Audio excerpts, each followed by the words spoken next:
Chào các độc giả One Piece. Loki, dân chơi thứ thiệt. Đó có lẽ là mô tả ngắn gọn nhất về vị hoàng tử với biệt danh kẻ bị nguyền rủa sau cái nhìn đầu tiên của mình tại chapter 1130. Với vẻ ngoài có phần bặm trợn, pha chút cool ngầu nhưng cũng không thiếu phần ma quái. Loki hứa hẹn là thành phần không thể đùa được tại xứ sở của những kẻ khổng lồ này. Điều đó càng được chắc chắn hơn khi nhân vật này còn được cho là nhắm đến hoặc cũng có thể đã chiếm được sức mạnh của một trái ác quỷ huyền thoại.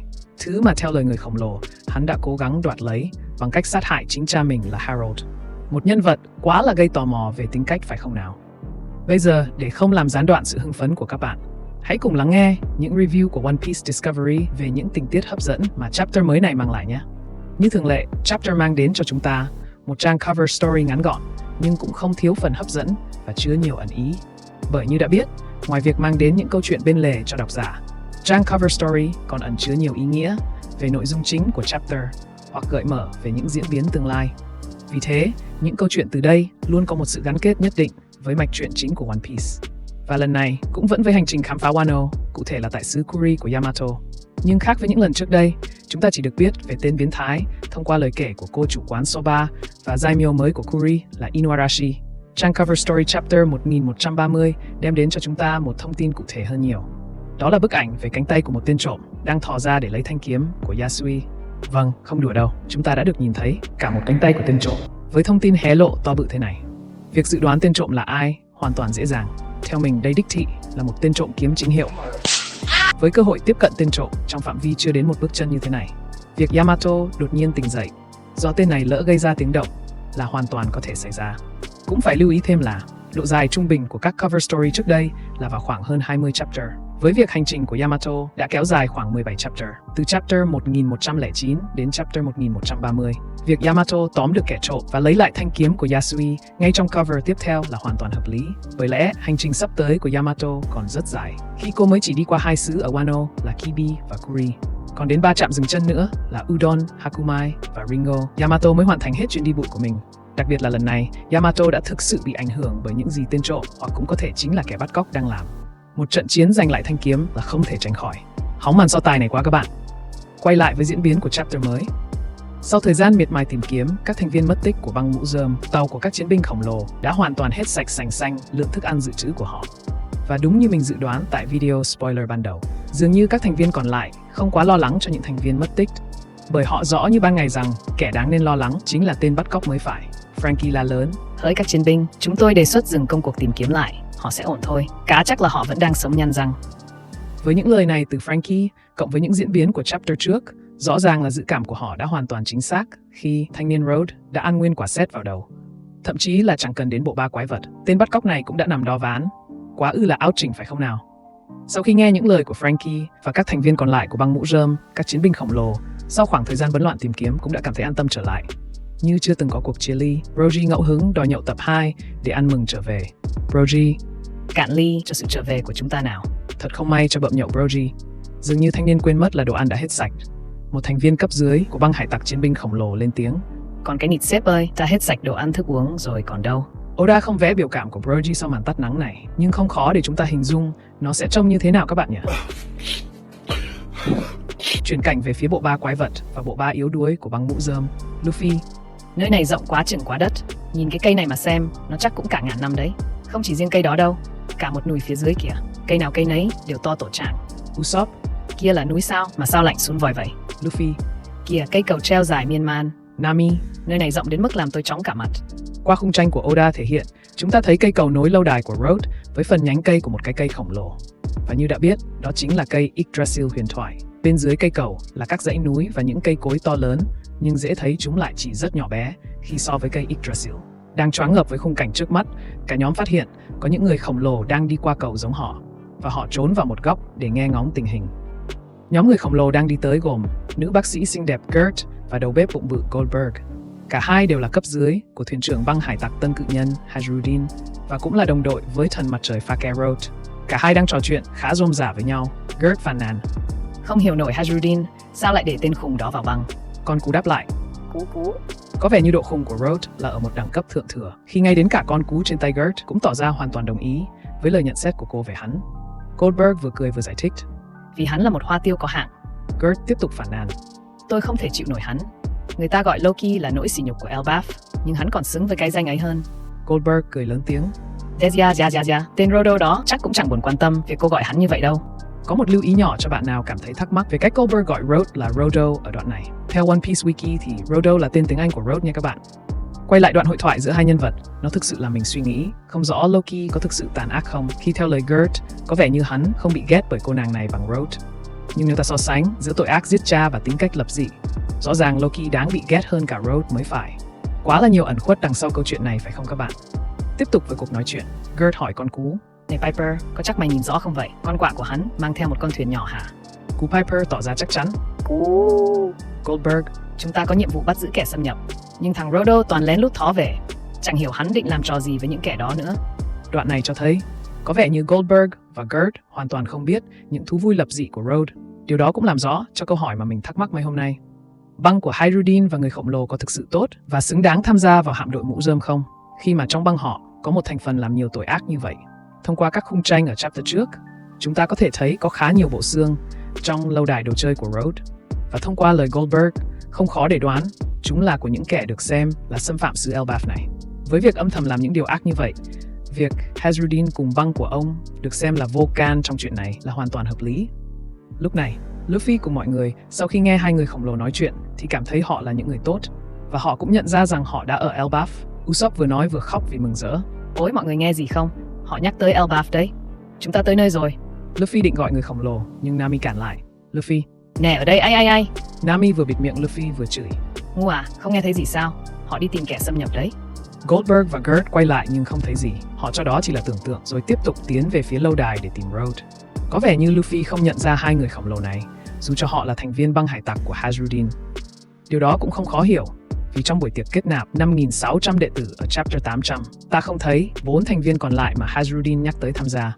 Có lẽ tại thời điểm này, họ đang không đi cùng Hydrudin, nhưng nếu Luffy cùng mọi người gặp hai người khổng lồ tại thời điểm này, sẽ không ngạc nhiên nếu hai người khổng lồ nhận ra họ là ai.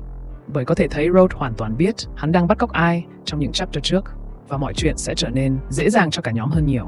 Nhưng tất nhiên là bác Oda không muốn kết thúc cuộc khám phá của cả nhóm sớm như vậy, cho nên lúc này cả nhóm vẫn tiếp tục công cuộc khám phá của mình.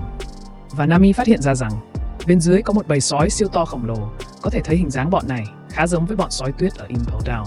Không biết là có bà con họ hàng gì không nhỉ? Nami phàn nàn. Cây cầu này xây cho người khổng lồ, khoảng cách lớn quá. Chopper trấn an. Ngày xưa tớ đi như vậy suốt, rồi cậu sẽ quen thôi. Usopp thì sợ sưng vòi, vừa ôm thành cầu vừa lết đi nhưng vẫn không quên gáy to. Đây là một thử thách xem chúng ta có xứng đáng là những chiến binh chân chính không. Luffy đang đứng trên sợi dây của thành cầu với vẻ mặt đăm chiêu. Zoro thấy vậy liền hỏi. Sao vậy Luffy? Luffy trả lời. Tớ cảm thấy có thứ gì đó quanh đây. Cậu cũng cảm thấy nó à Zoro? Sanji tỏ ra khuyên ngăn. Chúng ta không thể đến xem được đâu, đặc biệt là tên đầu tảo này. Cấm ngươi chui vào rừng nhá. Luffy vừa chuẩn bị nhảy xuống dưới vừa nói. Tớ thấy nổi cả da gà. Lúc ở vương quốc Lego là đã nghe rồi. Một tiếng giống, chắc nó từ bên dưới phát lên. Thôi tớ đi đây. Sau đó Luffy nhảy xuống dưới. Mọi người cố ngăn cậu lại nhưng đành bất lực. Usopp lúc này vẫn đang gáy và chẳng còn tâm trí mà quan tâm xung quanh vì sợ. Cái này thì nhằm nhỏ gì với chiến binh vĩ đại Usopp? Chiến binh vĩ đại gì mà đi tới đâu quần ướt tới đó thế này? Không biết sắp tới Usopp có chữa được căn bệnh nhát gan của mình để xứng đáng với những gì cu cậu chém gió không đây? Tiếp tục quay sang khung cảnh tại tàu các chiến binh khổng lồ. Roji và Dory phát hoảng khi họ thấy tấm truy nã. Cả hai hét lớn trong sự bất ngờ. Cái gì cơ? Chúng ta đã tấn công Egghead à? Sao chúng lại xuyên tạc chuyện đó? Đúng là không thể tin mấy cái tờ báo lá cải mà. Robin tiếp lời. Tôi đọc nó cho các vị nhé. Băng hải tặc người khổng lồ đã thức tỉnh sau một thế kỷ vắng bóng. Chúng đã thông đồng cùng tứ hoàng Luffy thiêu rụi Egghead, cặp thuyền trưởng của băng hải tặc huyền thoại này. Quỷ đỏ Brogy và quỷ xanh Dory, mỗi tên được truy nã 1,8 tỷ. Nghe tới đây, hai người khổng lồ đồng thanh. Trời đất, chúng đổi tiền truy nã của ta rồi à? Gì mà 1,8 tỷ lắm vậy? Bọn này đâu có định hành nghề lại đâu. Một người khổng lồ khác vừa cười vừa khen. Tiền truy nã xưa của hai sếp có 100 triệu, phất lên ác nhỉ. Robin giải thích. Mệnh giá sau cả trăm năm sẽ thay đổi cực lớn, vì vậy hai người xứng đáng với giá này đấy. Chúng cũng đổ cho Luffy sát hại Vegapunk. Frankie tức tối. Bọn khỉ này toàn chém gió bậy bạ. Vegapunk cũng xuất hiện lại trong khung tranh. Cô vừa cười to vừa nói. Wow ha ha, vậy là tôi tạch do mấy người à? Frankie gằn tiếng. Này, bọn này đánh tới sứt đầu mẻ trán mới cứu được cô đấy. Trong khi Brook và Jinbei vẫn với phong cách cẩn thận của người lớn. Cả hai thắc mắc. Anh chụp lúc nào vậy? Kẻ chụp được ảnh này chắc là nhận tiền thưởng mệt nghỉ luôn nhỉ.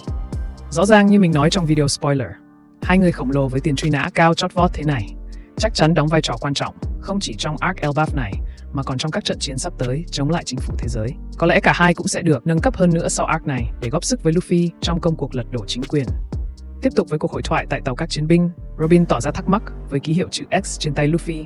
Nè, khi mà Luffy biến đổi sang dạng tự do của cậu ấy, là thường sẽ có vết sẹo trên tay thế này à? Frankie đáp. Không chắc nữa, cậu ta nhảy loi choi hoài, đâu có thấy được. Robin. Có gì đó không đúng, tay cậu ấy mờ, trong khi dấu này lại rõ mồn một.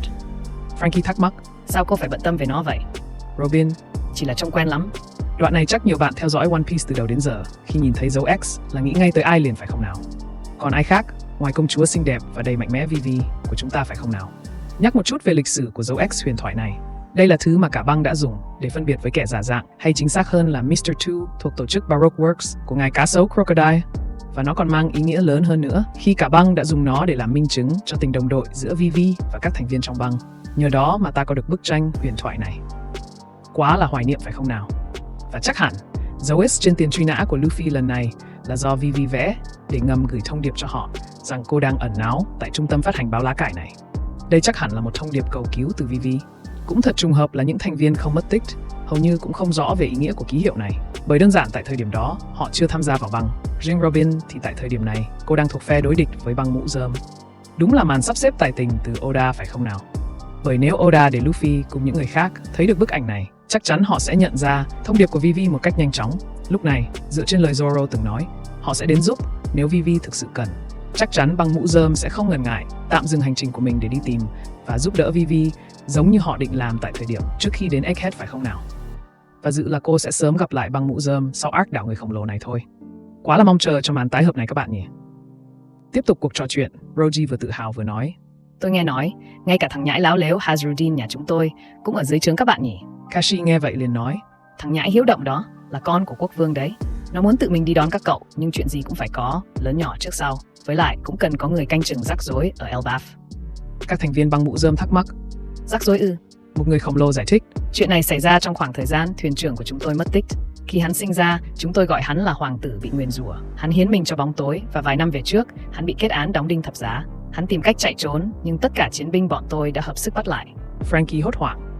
Cái gì? Toàn bộ chiến binh sao? Jinbe. Không phải tên hắn là? Người khổng lồ ngắt lời. Đúng, chúng Fogg. Này nhé, có một trái ác quỷ huyền thoại, được xem là đã truyền lại các đời hoàng tộc. Dục vọng ăn được nó của hắn lớn tới mức hắn đã sát hại phụ thân mình, quốc vương Harold. Thế nên, chúng tôi không thể để cho tên hoàng tử bị nguyền rủa này được tự do nữa. Nếu hắn có khi nào thoát được, đó sẽ là ngày tận thế. Hắn là sự sỉ nhục của Elbaf. Thông qua đoạn hội thoại trên, có thể thấy Loki chưa hẳn có được sức mạnh của trái ác quỷ huyền thoại, hoặc cũng có thể do bản dịch này chưa đúng. Cần thêm thời gian để chúng ta có thể làm rõ vụ này. Nhưng với mô tả để hắn thoát được là ngày tận thế thì có vẻ sức mạnh của Loki tại thời điểm này đã rất mạnh. Nếu không muốn nói là mạnh nhất Elbaf, vì có thể thấy toàn bộ các chiến binh hợp lại mới ngăn được hắn. Nếu còn có kẻ mạnh hơn hắn thì có lẽ sẽ không cần quân số đông như vậy nhỉ. Và thêm một thông tin hay ho mà chúng ta có thể suy ra từ cuộc trò chuyện này nữa là Hazrudin có thể chính là anh trai của Loki. Vì như lời người khổng lồ, vị thuyền trưởng dưới quyền này của Luffy cũng là con trai nhà vua. Nếu thực sự là như thế, có lẽ nhiều bạn sẽ cho rằng sức mạnh của Loki không quá ghê gớm, bởi Hazrudin đã có màn trình diễn không quá ấn tượng tại arc Dressrosa. Nhưng theo mình, Loki là một trường hợp đặc biệt, hay chính xác hơn có thể xem là dị biệt. Vì có lẽ không phải ngẫu nhiên mà hắn được gọi là hoàng tử bị nguyền rủa ngay từ lúc mới sinh. Hẳn Loki phải mang trong mình sức mạnh đặc biệt nào đó mới được gọi như vậy. Cùng chờ xem những hé lộ của tác giả về nhân vật này nhé. Chuyển cảnh đến cuộc tìm kiếm giọng hét bí ẩn của Luffy. Lúc này, tứ hoàng của chúng ta đã đụng phải một nhân vật với vẻ ngoài vô cùng hoành tráng và đầy uy nghi. Không ai khác đó chính là Loki, vị hoàng tử bị nguyền rủa mà người khổng lồ đã nhắc đến. Mắt vị hoàng tử này được bịt kín bằng băng gạc, trên đầu đội một chiếc mũ sắt với hai cái sừng. Theo mình có thể đây là một cặp sừng thiệt của Loki, chứ không phải cặp sừng từ chiếc mũ. Vì có thể thấy chiếc sừng bên trái của Loki đang được quấn băng. Phỏng đoán đây có thể là lời giải thích cho cái tên bị nguyền rủa của Loki.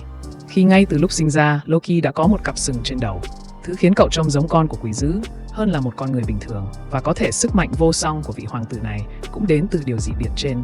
Mình có một giả thuyết về cặp sừng này của Loki, đó là Loki mang trong mình dòng máu của tộc Oni. Nếu giả thuyết này đúng, nó sẽ giải thích cho việc vì sao Loki có được sức mạnh vô song. Bởi như đã biết thông qua Kaido, kẻ cũng mang trong mình dòng máu quỷ Oni. Ngay từ nhỏ, hắn cũng đã được gọi là quái vật với sức mạnh của mình. Sẽ là vô cùng logic khi Loki cũng mang trong mình dòng máu này và có được sức mạnh từ lúc mới sinh. Nhưng từ đây chúng ta sẽ có một câu hỏi. Vậy tại sao Hydrodin lại không có nó? Vì theo suy luận thì vị thuyền trưởng này là anh trai của Loki. Theo mình câu trả lời đơn giản là bởi vì họ là anh em cùng cha khác mẹ. Ai cũng biết việc một vị vua có nhiều hoàng hậu là điều không quá mới mẻ. Sẽ không ngạc nhiên khi một trong số các hoàng hậu của Harold mang trong mình dòng máu quỷ Oni. Đó có lẽ là câu trả lời thỏa đáng cho cặp sừng của Loki. Trở lại với tình trạng lúc này của Loki.